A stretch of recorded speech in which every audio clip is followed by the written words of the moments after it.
Hello and Happy New Year. We've had a very slow, easy kind of get into the groove of the new year. I hope you have as well. I'm excited, I'm inspired, I feel like happy to share that energy with you. I'm really excited for the things we have coming this year. And yeah, I feel like it's going to be the biggest year yet for Ellebangs. So thank you for continuing to trust me with your hair, and let's get into learning a new technique. Well, if this is your first time here, my name is Sylvia, not Elle. If you've been here for a while, you know that on this channel, I as a professional give you DIY hair techniques so that you can perfect your color, your cut, your style. But I've never shown you how I actually apply my own extensions. The reason for that is I've always left it someone else. I feel like I can color the back of my head like I would any other client.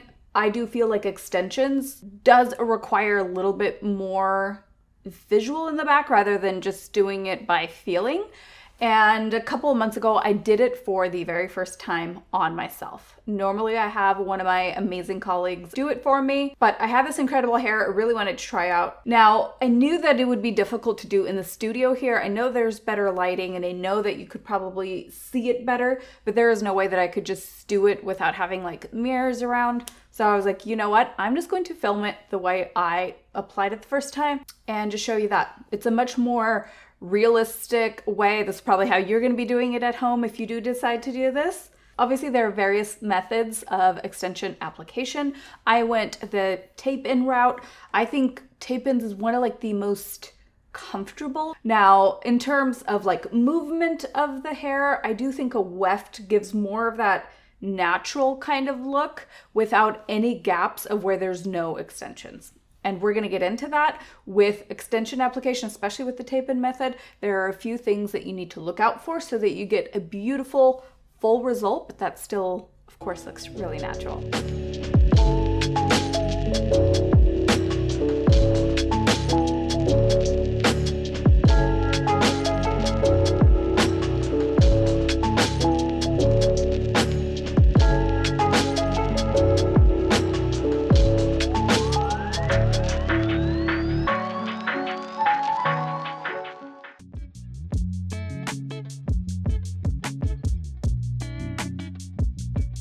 So when you think of the back of the head from the neck towards, say, middle of the ears, the width gets bigger. So you have to think of the row at the bottom is going to be your most narrow. So there I went in with 2 tape-ins, and then the following row I went with 3, and the following row you can go up to 4.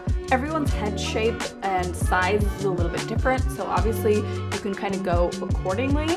But the most important thing to remember when doing tape-ins is you always bricklay. What that means is think of like the pattern of how you would lay bricks. You never just place one on top of the other, you always offset it. In extensions, it makes sure that there's no gaps. Starts kind of slightly in the middle of that tape-in. It's just going to give a much better flow and movement to the hair.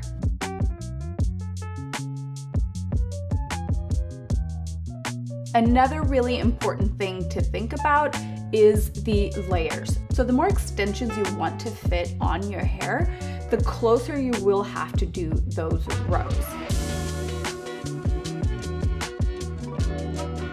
Obviously, the less weight you put on your hair, the better. So I always say put as little extensions as possible to where you still have a good look and a good result. So for me, 3 to 4 rows is absolutely plenty, and then a few tape-ins on the sides.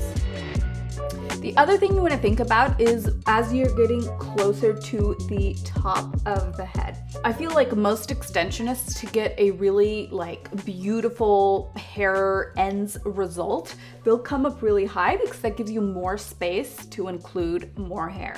I personally love it when my hair back here is really loose and I can volumize it. I just feel like it has better movement. Again, completely personal preference, but even when I do extensions on clients, I typically like to leave this area here, from here up, with no extensions in it. Another important key point when getting extensions is, of course, the color.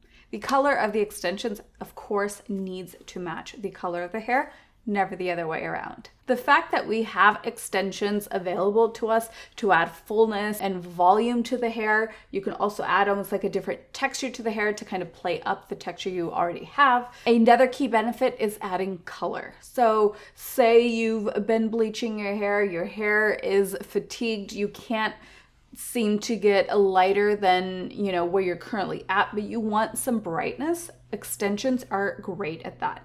And now when you're picking extension colors, I always see people, like if they have a swatch or something, they always compare it to kind of up here. What you want to do is compare the ends of your natural hair to the extensions, and that's how it's going to blend beautifully, because this way you're able to normally get away with a much lighter end color than you currently have up here. So if you're looking at a swatch, always compare it to the natural ends of your hair. Then we move to the sides of the head, and this to me is the exciting part. This is where you can, put your signature touch.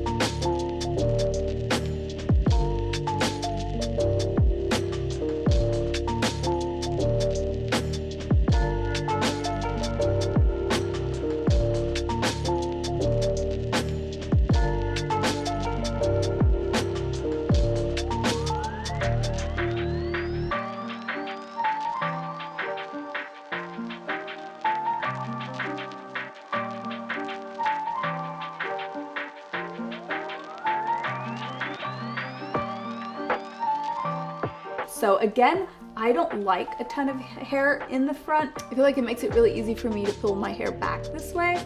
And I personally like a little bit of pieciness around the face. So around the face, I definitely prefer having more of my natural layers kind of shine through.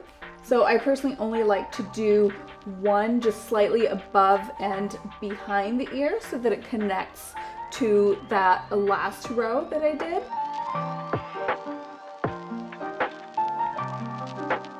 And then possibly one up here, just so that there's not a complete disconnect from the length I added with the extensions and then my existing layering. And then I went ahead and styled my hair. I always love to see how the hair looks after it's curled, how I'm going to be living in it, and this just helps me see whether I need to add another piece here or there.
So yeah, I hope this video was helpful, and if not, I hope you at least learned something about tape-in extensions if it's something that you've been thinking about.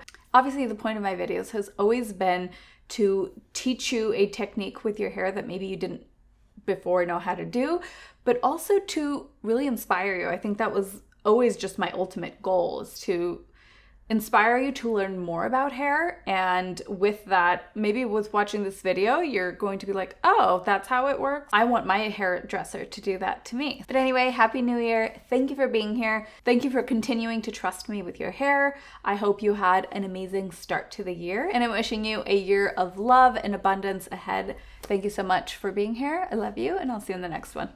Bye, guys.